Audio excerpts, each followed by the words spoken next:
Lady Ébano y el Duque. Capítulo 15.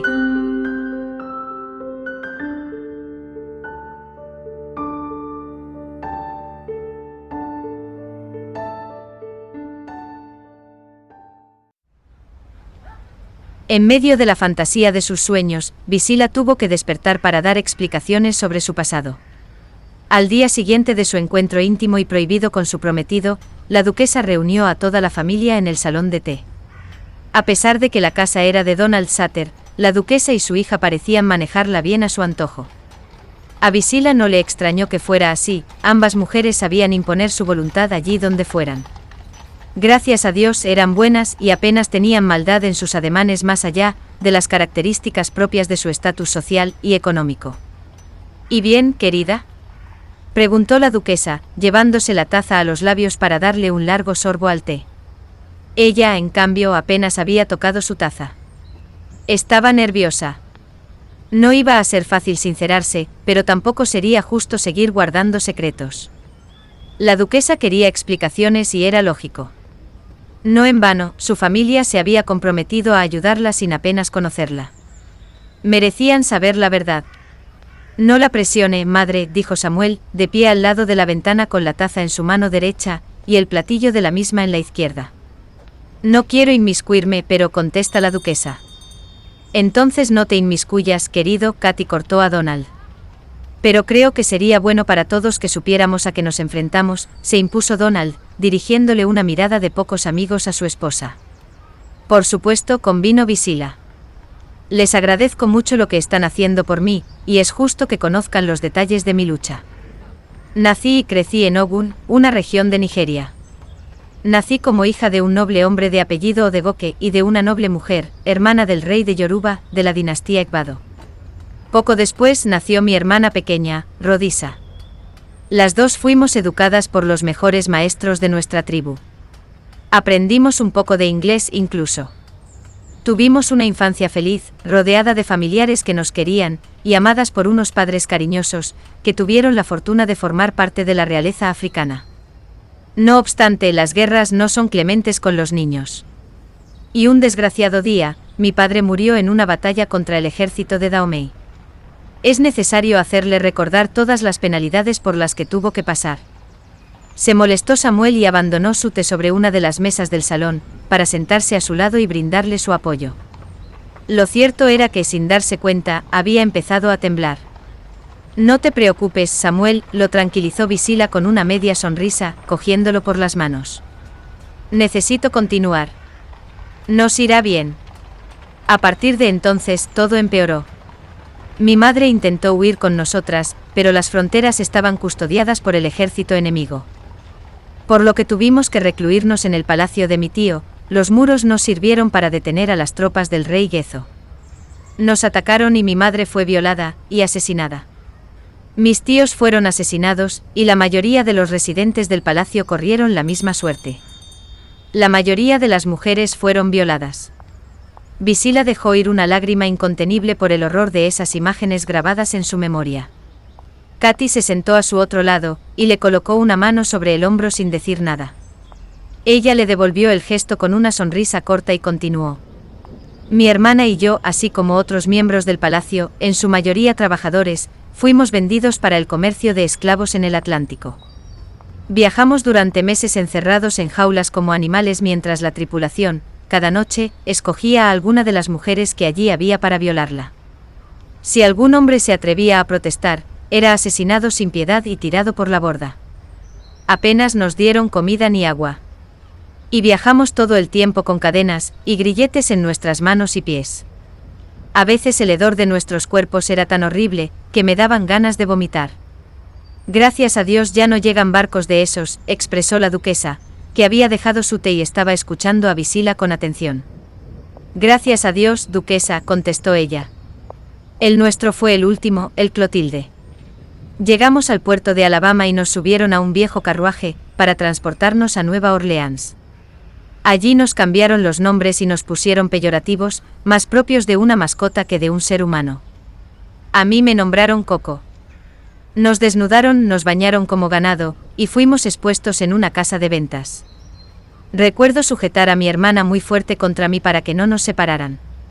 Y recuerdo también el gesto del viejo señor Cossola, un viejo sirviente de mi padre, al ser vendido. Fue una situación muy cruel. Y jamás olvidaré el dolor que sentí cuando me separaron de mi hermana menor. ¿A ella qué nombre le pusieron?, preguntó Donald. Si supiéramos su nombre de pila quizás sería más fácil encontrarla. No lo sé, no llegué a estar presente para su nuevo nombramiento, supongo. Ella era muy hermosa, y debe seguir siéndolo. Espero que esté viva, estalló en llanto y Samuel la abrazó mientras los demás le dedicaban palabras de consuelo y de ánimo. Los señores O'Sullivan me compraron, trató de recomponerse. Me hicieron subir a la parte de atrás de su vehículo, y como un animal fui llevada a su mansión de Georgia. Allí me encontré por primera vez con la verdadera cara de la esclavitud. Los negros trabajaban el campo sin parar, y a golpe de látigo piscando el algodón. Todos eran analfabetos y hablaban tan mal que habían hecho su propio dialecto. Yo, por capricho de la señora O'Sullivan, fui destinada a servir en la casa. Descubrí que había diferentes estatus sociales entre los mismos negros y que por alguna extraña razón, los negros de la casa se creían superiores a los del campo. Era cierto que en la casa la mayoría de los negros hablaban apropiadamente y vestían decentemente. A mí también me obligaron a vestir con un traje gris para no descontentar a los amos. Y mi trabajo fue el de limpiar chimeneas, yo era muy delgada y me usaron para eso. No fue nada fácil colarme por esos estrechos conductos sin apenas aire, y con riesgo de asfixia. Trabajé muy duro, sin embargo, para no ser castigada. El ama de llaves fue buena y me daba platillos gustosos que alegraban mi día a día. Pero dentro de mí, señores, fui acumulando cenizas y cenizas de un carácter fuerte que siempre tuve, y que me vi obligada a reprimir.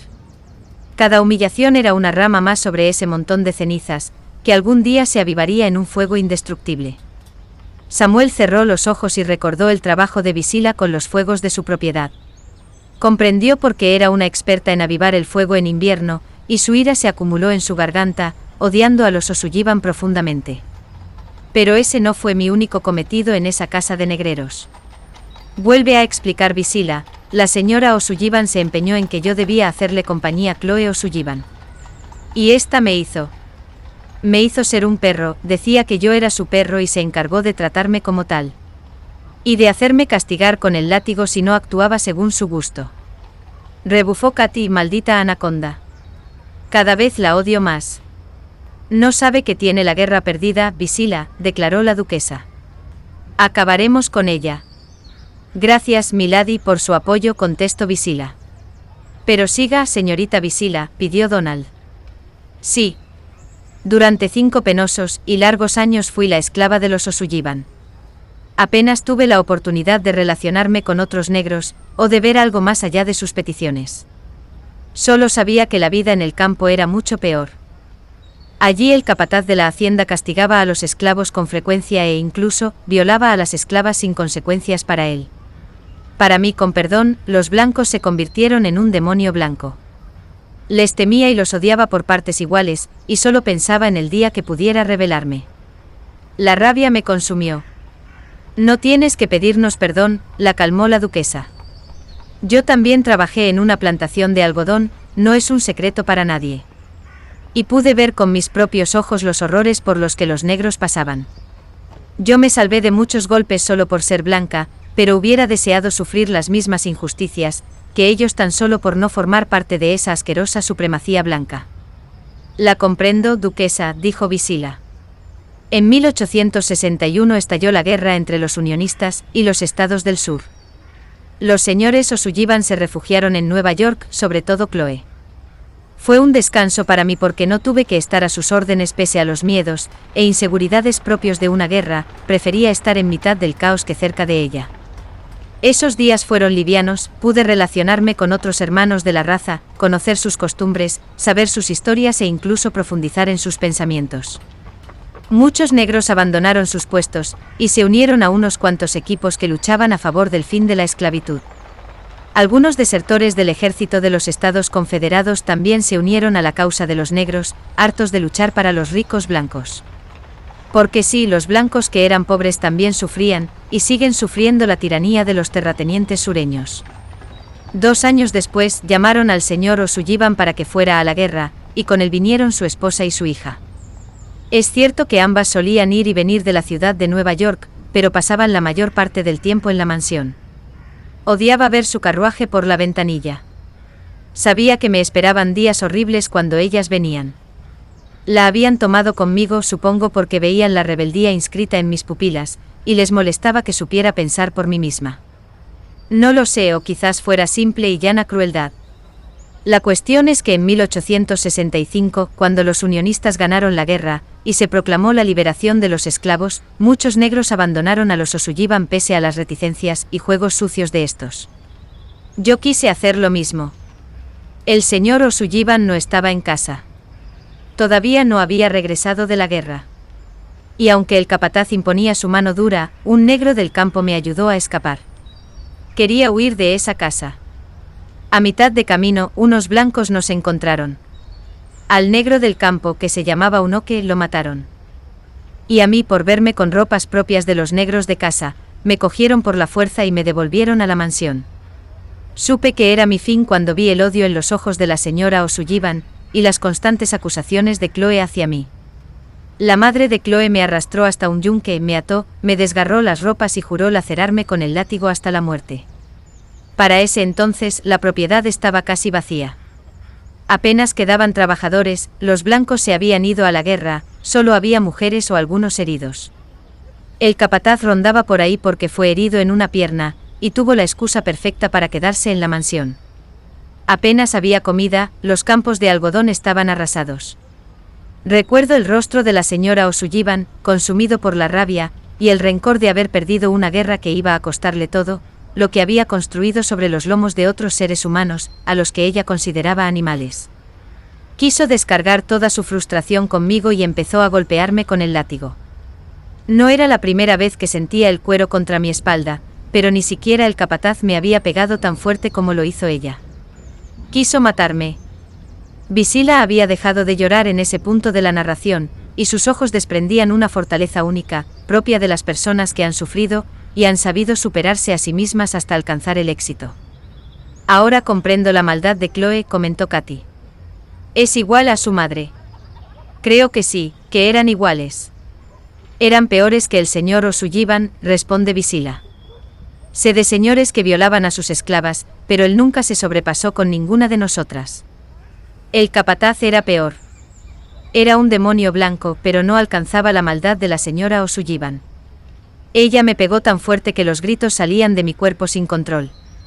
Y estos, mis gritos, llamaron la atención de un desertor del ejército sureño. Este hombre, supe más tarde, está casado con una negra, y lucha para que los negros puedan votar. Su nombre es Nut Knight. El señor se acercó a la propiedad junto a otros miembros de su lucha, otros desertores, y le pidió a la señora O'Sullivan que me liberara según la ley. La señora se negó y alguien del grupo la disparó, y cayó muerta en el acto. Poco después, ellos me desataron y me dejaron marchar. Por eso Chloe dice que fue mi culpa que su madre muriera, porque no me dejé matar. Porque grité de dolor y porque escapé de ahí. Muchos compatriotas me ayudaron a llegar a Nueva York, y aquí fue donde los Samuel me acogieron. Has sido muy valiente, niña, la admiró la duquesa. Ha llegado tu momento de gloria, querida. Nosotros te apoyaremos, la abrazó Katy. ¿Durante ese tiempo no tuviste noticias de Rhodisa?, inquirió Donald. No, pregunté por ella en diferentes ocasiones y a diferentes personas, pero nadie la reconoció por la descripción que yo daba. El problema es que no sé dónde fue, si fue vendida, o utilizada para otros fines. El señor de la compra-venta de esclavos dijo que Rhodisa iba a darle muchas ganancias en el futuro, cuando ella creciera, explicó Visila. Los Reynolds y Donald Sutter se miraron entre ellos visiblemente preocupados. Todos estaban pensando lo mismo, y si Rhodisa no había acabado en una mansión sino en un burdel. Visila Odegoke, sobrina del difunto, asesinado rey de Yoruba, miembro de la dinastía Egbado, y prima de Omoba Aina, la ahijada de la reina Victoria de Inglaterra, apareció en casa de los Stanford como una mujer libre y aparentemente segura de sí misma. Los Stanford eran una familia de la alta sociedad neoyorquina. Y eran unos buenos amigos de la duquesa. Ellos habían sido los escogidos por la matriarca de la familia para lanzar a Visila en sociedad. Era su primera comparecencia en público como prometida de Samuel Daniels. Para tan importante ocasión, su cuñada se había encargado de aconsejarla sobre moda, y mamá Daisy la había vestido como a una auténtica dama. Llevaba un costoso vestido de terciopelo grueso, el invierno empezaba a notarse y hacía frío. El color malva te sienta maravilla, se aseguró de hacerle saber Katy antes de bajar del carruaje. Es un color muy apropiado para la futura esposa de Samuel, coincidió ella. Va a juego con sus ojos. Por eso, querida, te sugiero que no subestimes mis capacidades de combinación, rió su cuñada y alguien abrió la puertecita del vehículo. Visila, desde dentro del vehículo, vio a un grupo de personas distinguidas en el patio, recibiendo a la duquesa. Apretó sus manos enguantadas contra su falda. Dejó que su cuñada saliera primero por respeto a su posición, y luego ella hizo lo mismo del brazo de Samuel. Por dentro estaba muy nerviosa, por fuera se esforzó a mostrarse entera e incluso fría. Ella siempre fue valiente y era la hora de demostrarlo. Las miradas de los Stanford, desde las escaleras que conducían a la puerta principal de la mansión, recayeron sobre ella sin poder evitar una mueca de sorpresa. Samuel no avanzó, se quedó quieto al lado de ella, cerca del carruaje. Les ruego que la traten como lo que es. La futura esposa de mi hijo, dijo la duquesa a los Stanford, sin que Visila ni su hijo pudieran oírla. Eso es imposible, dijo la señora Stanford preocupada. Lo correcto nunca puede ser imposible, insistió la duquesa. Es negra, obvió el señor Stanford, tratando de recomponerse de su sorpresa. Es mi nuera, declaró Catherine, contundente y con su mirada gris clavada en el matrimonio. Pero es negra, puntualizó el hijo mayor de los Stanford, cogiendo aire profundamente. Un detalle que se le olvidó mencionar cuando me escribió el otro día, querida duquesa, trató de sonreír la señora Stanford. Soy la dueña de mis propios caprichos desde hace muchos años, manifestó la esposa del magnate. Si deseo que esa mujer que está ahí de pie, negra o blanca, sea mi nuera, lo será. No puedo decidir quién entra en su casa, señores, se estiró, haciendo brillar sus joyas con intensidad. Pero si puedo decidir no regresar a ella jamás, si mi apreciada Visila no puede entrar yo tampoco lo haré, dio un paso hacia atrás. No me gustaría que nuestra amistad se viera interrumpida por algo tan simple. Claro que en ese caso, querido señor Stanford, deberé hablar con mi esposo para que reconsidere los plazos de su deuda con nuestra familia. Según tengo entendido, gran parte de su fortuna se sustenta gracias a la inversión que realizó mi esposo en su fábrica de botines. ¿Es usted consciente de mi situación, duquesa? ¿De mi reputación? Se enervó el señor Stanford, pero Catherine no parpadeó. Visila es la sobrina del rey de Yoruba, comentó Katy. Bien, era. Porque el rey fue asesinado por un ejército enemigo de su tribu. No es una mujer vulgar y les aconsejo que no la desprecien por su color. Puede ser una grata compañía. ¿Pero imponer su presencia a los otros invitados? Lo que ustedes nos están pidiendo no es nada fácil, tengan un poco de consideración hacia nosotros, se ofuscó la anfitriona, entre la espada y la pared. Caray, madre, interrumpió el hijo menor de los Stanford. Nos vendrá bien algo diferente para variar. Me gustaría conocer la historia de la señorita Visila. ¿Acaso somos como esos animales sureños? Cada vez hay más matrimonios entre blancos y negros, y esto no debería ser tan horrible para nosotros. Nuestros antepasados no huyeron de Inglaterra, y vinieron a este país para llenarlo de estúpidas normas y formalidades. El joven se desvinculó del grupo, descendió los escalones y se acercó a la pareja de Samuel y Visila con una sonrisa. Los señores Stanford forzaron una sonrisa tan cortés como falsa, y nadie volvió a mencionar el tema. Visila entró en la mansión del brazo de Samuel con mucha elegancia y saber estar. Bienvenida a nuestro hogar, le dijo la señora Stanford.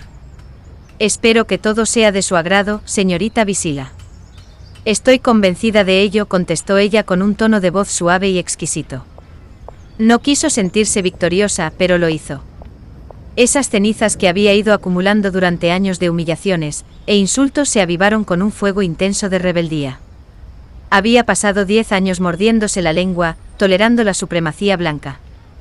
Y pensó que era el momento perfecto para devolverles todas y cada una de las penalidades por las que la habían hecho pasar.